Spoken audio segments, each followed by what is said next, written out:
Halo, perkenalkan nama saya Muhammad Alan Dharma. Saya merupakan mahasiswa dari program studi teknologi rekayasa internet di Universitas Gadjah Mada. Saya memiliki minat dan keterampilan yang kuat di bidang analisis data, machine learning, dan data engineering. Selama studi dan magang, saya telah mengembangkan keterampilan dalam programming, analisis data, dan berbagai terus pendukung saat itu. Saya sangat termotivasi untuk mengikuti Digital Internship DDB Telkom. Program ini adalah kesempatan emas bagi saya untuk mengasah keterampilan teknis dan pengetahuan di industri digital yang dinamis. Sebagai calon data scientist, saya berkomitmen untuk terus belajar, tumbuh berkembang, dan berkontribusi bagi perusahaan. Saat ini saya sebagai mahasiswa tahun terakhir memiliki kesibukan untuk terus memperkaya diri dengan pengetahuan dan pengalaman yang ada. Saat ini saya sedang menjalankan proyek bersama dosen saya di bidang machine learning, yang mana hal tersebut menambahkan pengalaman saya untuk terus tumbuh. Saya mempersiapkan diri untuk jenjang karir saya yang akan datang setelah saya lulus kuliah. Saya sangat berharap dengan program ini karena saya merasa program ini sangat sesuai dengan karir path yang saya miliki. Nah, salah satu proyek yang menurut saya menarik yang telah saya kerjakan, mungkin saya akan menjelaskan proyek yang saya kerjakan saat ini, yaitu proyek federated learning bersama dosen saya. Dalam proyek ini saya menggunakan dataset network attack dari UCI dengan 13 label. Proyek ini tuh berlangsung selama 2 bulan, dari 16 Mei sampai 28 Juni 2024, dan saya bekerja secara mandiri.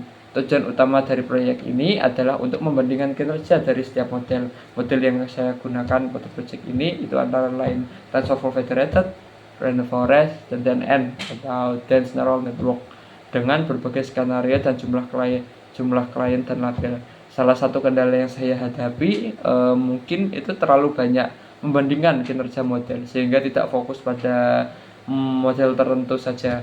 Solusinya saya mengekstrak hasil evaluasi itu tuh dalam format JSON, sehingga itu mempermudahkan saya untuk melakukan perbandingan evaluasi, akurasi, dan loss pada setiap model tersebut.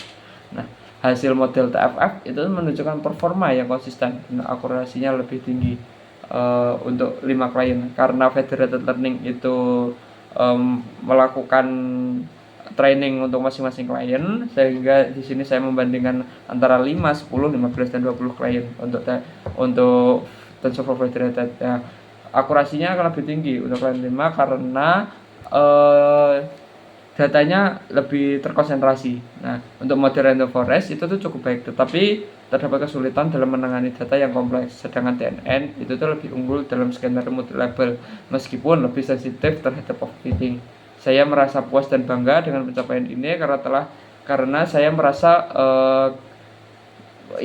pengetahuan dan keterampilan saya itu tuh meningkat terhadap di bidang machine learning ini. Saya cukup bangga.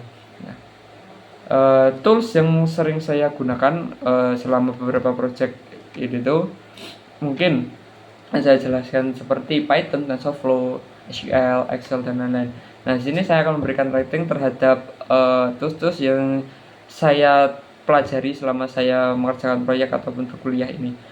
Mungkin dari Python saya merating diri saya itu 9/10, lalu TensorFlow itu 7/10, SQL itu 8/10, Excel 9/10, Looker 8/10, dan Git itu 7/10. Mungkin cukup itu saja pemaparan dari saya. Kurang lebihnya mohon maaf apabila terdapat kalimat yang tidak mengenakan dan kurang jelas. Terima kasih atas perhatiannya. Saya berharap bisa berbicara lebih lanjut dalam sesi interview mendatang. Mungkin cukup itu saja. Terima kasih.